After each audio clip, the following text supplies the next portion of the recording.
ಶ್ರಾವಣ ಮಾಸದಲ್ಲಿ ಶಿವನಲ್ಲದೆ ಈ ದೇವರು ಮತ್ತು ದೇವತೆಗಳನ್ನು ಆರಾಧಿಸಿದರೆ ಪುಣ್ಯ.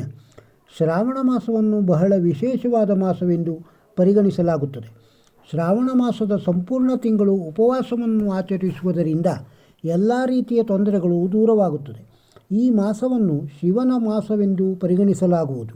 ಈ ಮಾಸದಲ್ಲಿ ಶಿವನು ಹೊರತಾಗಿ ಇತರ 5 ದೇವರುಗಳನ್ನು ಮತ್ತು ದೇವತೆಗಳನ್ನು ಪೂಜಿಸುವುದು ಮುಖ್ಯವಾಗಿದೆ. ಶ್ರಾವಣ ಮಾಸದಲ್ಲಿ ನಾವು ಯಾವ 5 ದೇವರು ಮತ್ತು ದೇವತೆಗಳನ್ನು ಪೂಜಿಸಬೇಕು ಗೊತ್ತಾ?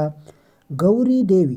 ಶ್ರಾವಣ ಮಾಸದಲ್ಲಿ ಸೋಮವಾರದ ಉಪವಾಸವನ್ನು ಹೇಗೆ ಆಚರಿಸಲಾಗುತ್ತದೆಯೋ ಅದೇ ರೀತಿ ಮಂಗಳವಾರದಂದು ಮಂಗಳಗೌರಿಯ ವ್ರತವನ್ನು ಆಚರಿಸಲಾಗುತ್ತದೆ. ಮಂಗಳಗೌರಿ ಎಂದರೆ ಪಾರ್ವತಿಯ ಮಹಾಗೌರಿ ರೂಪವಾಗಿದೆ.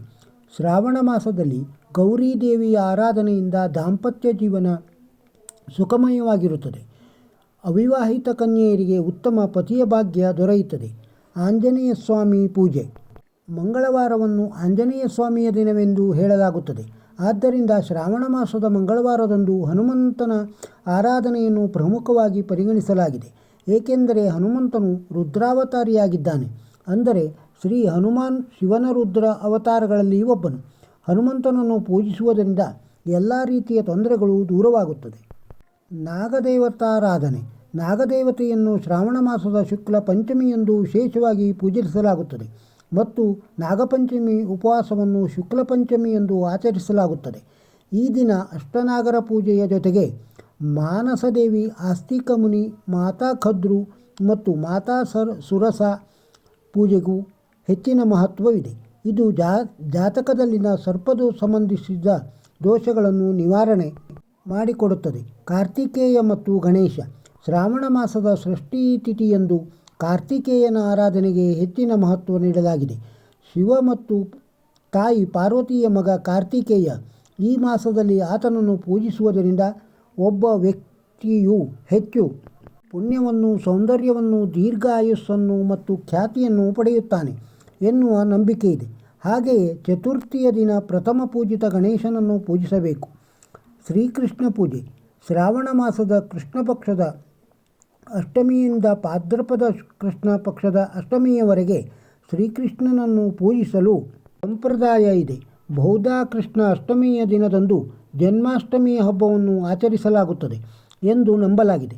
ಮಾಸವಿಡೀ ಶ್ರೀಕೃಷ್ಣನ ಆರಾಧನೆ ಮಾಡುವುದರಿಂದ ಮೋಕ್ಷ ಪ್ರಾಪ್ತಿಯಾಗುತ್ತದೆ. ಶ್ರೀಕೃಷ್ಣನ ಜೊತೆಗೆ ತಾಯಿ ಯಶೋದೆ, ಮಹಾವಿಷ್ಣು ಮತ್ತು ಲಕ್ಷ್ಮೀದೇವಿಯ ಪೂಜೆಯನ್ನು ಮಾಡಬೇಕು. ಸೂಚನೆ: ಶ್ರಾವಣ ಮಾಸದಲ್ಲಿ ಕೇವಲ ಈ ಮೇಲಿನ 5 ದೇವರನ್ನು ಮಾತ್ರ ಪೂಜಿಸಬೇಕೆಂಬುದು ಈ ಲೇಖನದ ಉದ್ದೇಶವಲ್ಲ. ನಿಮ್ಮಿಷ್ಟದ ದೇವರನ್ನು ಅಥವಾ ನಿಮ್ಮ ನಂಬಿಕೆಯ ದೇವರನ್ನು ಕೂಡ ಈ ಮಾಸದಲ್ಲಿ ಪೂಜಿಸಬಹುದು. ಆದರೆ ಈ ಪಂಚದೇವರ ಪೂಜೆಗೆ ಶ್ರಾವಣ ಮಾಸದಲ್ಲಿ ಹೆಚ್ಚಿನ ಪ್ರಾಮುಖ್ಯತೆ ಇದೆ. ಒಂದು ನೀತಿ ಸೂತ್ರ. ನಿಮಗೆ ಮಹಾಭಾರತವನ್ನು ಓದಲು ಸಮಯವಿಲ್ಲದಿದ್ದರೆ ಅದರಲ್ಲಿ ಕಾಣುವ 9 ಸಾರಗಳು ನಮ್ಮ ಜೀವನದಲ್ಲಿ ಉಪಯುಕ್ತವೆಂದು ಸಾಬೀತುಪಡಿಸಬಹುದು. ಖಂಡಿತವಾಗಿ ಓದಿ. ಮಕ್ಕಳು ಒಡ್ಡುವ ತಪ್ಪು ಬೇಡಿಕೆಗಳನ್ನು ಮತ್ತು ಹಠಮಾರಿತನವನ್ನು ಸರಿಯಾದ ಸಮಯದಲ್ಲಿ ನಿಯಂತ್ರಿಸದಿದ್ದರೆ ಅಂತಿಮವಾಗಿ ನೀವು ಅಸಹಾಯಕರಾಗುತ್ತೀರಿ. ಇದಕ್ಕೆ ಉದಾಹರಣೆ ಕೌರವರು. ಎಷ್ಟೇ ಬಲಶಾಲಿಯಾಗಿದ್ದರೂ ಅಧರ್ಮದಿಂದ ಇದ್ದರೆ ನಿನ್ನ ಜ್ಞಾನ, ಅಸ್ತ್ರ, ಬಲ, ಲಭಿಸುವ ವರಗಳು ಎಲ್ಲವೂ ನಿಷ್ಫಲವಾಗುತ್ತದೆ. ಇದಕ್ಕೆ ಉದಾಹರಣೆ ಕರ್ಣ. ನಿಮ್ಮ ಮಕ್ಕಳು ತಾವು ಕಲಿತ ಶಿಕ್ಷಣವನ್ನು ದುರುಪಯೋಗಪಡಿಸಿಕೊಂಡು ತಮ್ಮನ್ನು ತಾವೇ ಸ್ವಯಂ ನಾಶಪಡಿಸಿಕೊಳ್ಳುವಷ್ಟು ಮಹತ್ವಾಕಾಂಕ್ಷೆಯನ್ನು ಹೊಂದಲು ಬಿಡಬೇಡಿ. ಇದಕ್ಕೆ ಅಶ್ವತ್ಥಾಮ ಉದಾಹರಣೆ. ಎಷ್ಟೇ ಜ್ಞಾನಿ, ಶೂರ, ದಯಾಳುವಾಗಿದ್ದರೂ ಅನೀತಿವಂತರ ಮುಂದೆ ಮಾಡುವ ಪ್ರತಿಜ್ಞೆಗೆ ಬದ್ಧರಾಗಿ ಸಂಪೂರ್ಣ ಅಸಹಾಯಕ ಸ್ಥಿತಿಗೆ ಶರಣಾಗಿ ಇಡೀ ಬದುಕನ್ನೇ ವ್ಯರ್ಥ ಮಾಡಿಕೊಳ್ಳಬೇಡಿ. ಇದಕ್ಕೆ ಉದಾಹರಣೆ ಭೀಷ್ಮ ಪಿತಾಮಹ.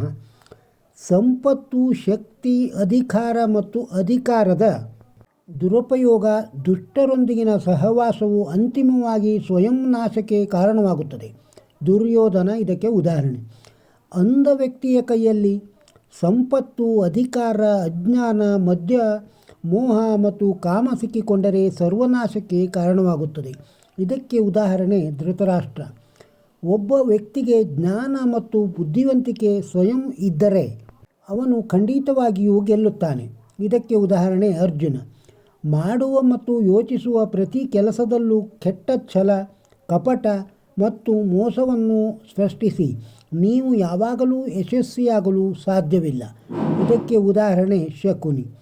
ನೀವು ನೀತಿ, ಧರ್ಮ ಮತ್ತು ಕರ್ಮವನ್ನು ಯಶಸ್ವಿಯಾಗಿ ಅನುಸರಿಸಿದರೆ ಪ್ರಪಂಚದ ಯಾವುದೇ ಶಕ್ತಿಯು ನಿಮ್ಮನ್ನು ಸೋಲಿಸಲು ಸಾಧ್ಯವಿಲ್ಲ. ಇದಕ್ಕೆ ಉದಾಹರಣೆ ಯುಧಿಷ್ಠಿರ. ಈ 9 ನೀತಿ ಸೂತ್ರಗಳಿಂದ ಪಾಠ ಕಲಿಯಲು ಸಾಧ್ಯವಾಗದಿದ್ದರೆ ಜೀವನದಲ್ಲಿ ಮಹಾಭಾರತ ನಡೆಯುತ್ತದೆ.